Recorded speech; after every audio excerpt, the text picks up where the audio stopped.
morning, good night, whatever whenever you're watching this.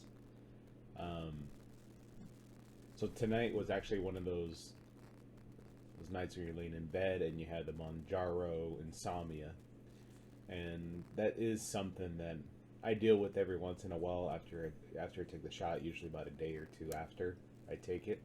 Usually not the day right after. A few hours after I take it. It usually takes a little longer for it to actually take that effect. But tonight was one of those nights. I took it last night about 7, 8 o'clock at night before bed, and I woke up at about 1 o'clock, and I couldn't go back to sleep.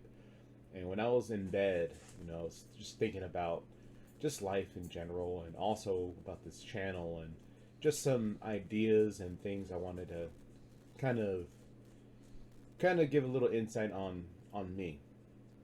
And this is one of those nights where you have a lot of ideas going through your head of different things you want to do. And one of the things I've been thinking about is telling the truth of how it is to be huge.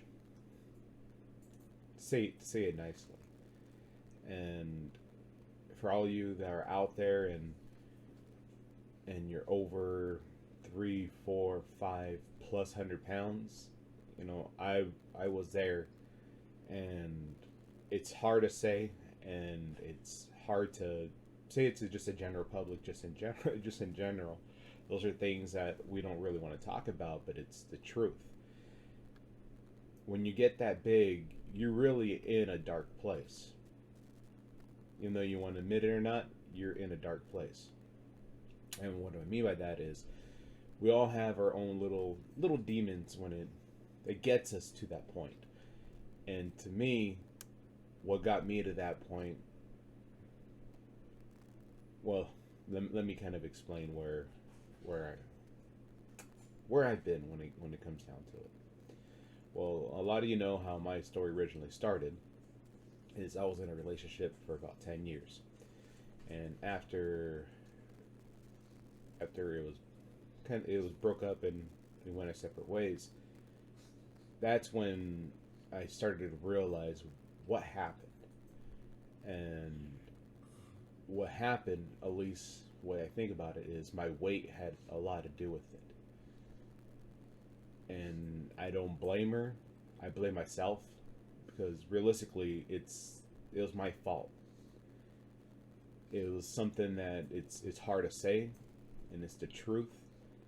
I let it get out of hand. And I knew year after year after year I was getting bigger, bigger, and bigger, that it was something that was coming. And the relationship just over time kind of faded away, and kind of just played house and so forth. But it was my fault, and I take full responsibility for that. And that's something that you're going to have to do is take responsibility for your past mistakes. And I am one of those people that think, yeah, it is genetically and that so forth, but a lot of it too is on you. You make the decisions every day. You know you're not supposed to eat certain things. You know you're not supposed to drink a bunch of soda, a bunch of things that are full of sugar, carbs, beer, liquor, things like that. You know you're not supposed to have, but you still have it because that takes care of you in the moment. It makes you happy. On the weekends, you're like, oh man, I'm gonna have a bunch of chicken wings. I'm gonna have pizza. I'm gonna have a bunch of soda. I'm gonna have drinks with my soda, and just you don't care. And that was me. I didn't care. I said I cared, but I didn't. And people would tell me, especially family, because of course they love you. You need to watch yourself. You need to do this. You need to do that. But when you get told that year after year, day after day, minute after minute, you play dumb. You're like, yeah, I know, I'm doing this, I'm doing that, but you're not. And that was me. It's something that's hard to say, and I I take responsibility now for what I did to my body, what I did to myself. When you're that big, you live in Fantasyland. You think nothing's gonna happen to you. You feel fine. You you feel like nothing's changed. But realistically, things are different. It's harder to wake up. It's harder to roll out of bed. You got to roll out of bed. You don't get up out of bed. You have to roll out of bed. You got to think, oh man, if I turn, is this gonna hurt my back? It's am I gonna squish the dog? Stupid little things like that. But those are things you think about, and it's hard to say, but it's just the way that it's just it's just something that it happens. You think of stupid things too, like is the bathroom big enough for me? Do they have enough stalls? Uh, do I fit in that chair? Am I going to break the chair? Is it a little flimsy plastic one from the parties, a little white flimsy plastic ones?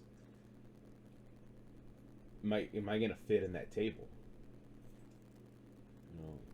In your head, you're telling the waitress in your head, like, I don't want a booth, give me a regular table. Because you're not going to fit. You're not going to be able to slide in. And if you do, your stomach's hitting that table and you just feel uncomfortable. In the back of your mind, people are looking at you, even though they're saying that they don't want to. It's human nature because you think the same way. And those are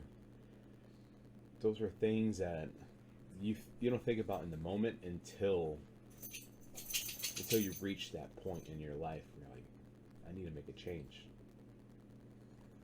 Another thing too is clothing. You can't shop at regular places. You can't go to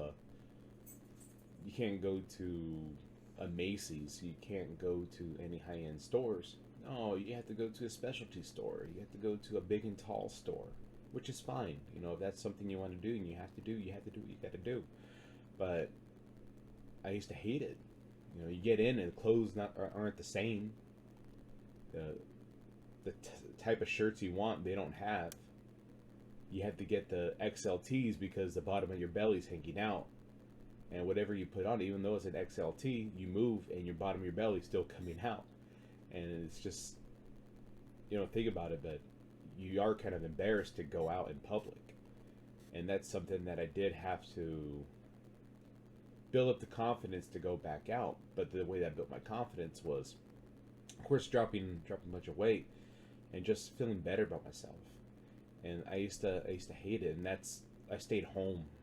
I was like, what did he say? Like a hermit crab, whatever it is. I just want to stay home, just play video games, and not care about anything else. Just care about myself, and not care about anyone else.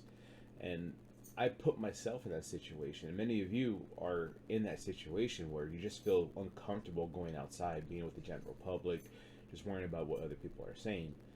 Just like I said a little earlier, you think that you don't think that they're looking at you. You don't think that they're talking behind your back. They are, even though they say they aren't. They're still thinking it, and unfortunately, that's just reality of being human. Part of the clothing too is, I used to hate having to buy just regular shoes. I used to like wearing quality shoes, some nice Nikes or Adidas or Pumas or whatever. Now I'm stuck with just wide shoes, and I wasn't even able to tie them. I would have to just tie one knot and just try to force my foot in and make my shoes look like pancakes, and they always ate up the side and chewed up the side of the shoes, and then I would have to keep buying the same type of shoes or wide shoes, and I would have to buy bigger sizes because I'm a 10, but I would have to buy an 11 or a 12 because that's the only way my foot would fit. And it's just bad to see, And when you look at your bank account, and all you see is when you go down your history, you look down your history, and all you see is, McDonald's, Taco Bell, some other fast food restaurants or Uber Eats, because it's so hard to get in your car and go down the block and get your food. But when they make it that convenient, why would you? And that's where a big problem with society is right now is the convenience of everything. And don't get me wrong, I love the convenience of having someone else do it for me. If I could, of course, afford it, no problem. I'll pay you the tip. You go get my stuff, bring it back. You do all the legwork. But that got me to where I was is instead of me getting those extra steps to go to the grocery store and buy my own things, I have someone else do it. It's easier. It's always easier to have someone else do it. Those are just some of the things that I've been thinking about, and I'm sure there's a lot more that I left out. But if you want to comment down below of things that you've experienced in the past being overweight and things you're experiencing right now. I mean, we're all the same. We all deal with the same struggles. We all deal with the same noise in our head. But we're all in this community together. We've been through so much. We got a lot more to go. And this is not just a now thing. This is a life change. You have to realize Mounjaro, Ozempic, Wegovy, whatever you're on, or you're on nothing and you're on a regular weight loss journey. Don't go back to the old habits that got you to where you were. And that happened to me. A lot of people don't know is like I was a federal agent before, and I lost 110 pounds prior. And when I was working it, I didn't like it, so I ended up leaving. But once I left, you get back into that mode, like, oh, the I don't care mode. Like, no one cares. No one's saying anything. I'm going to go ahead and order that pizza. I'm going to have those wings. I'm going to have all the soda. I'm going to drink those beers. All that stuff that in the back of your head you're not supposed to have. You're still having it because that makes you feel good in the moment. But after you eat it or drink it or do whatever you want, that's when you realize at the end, was it really worth it? Usually wasn't. But you guys have a good day. Nice talking to you guys. If you guys need anything, please let me know. I'm here for you. And I know that I could be there for you guys as well if you guys need help. Take care. Love you guys. Have a good day.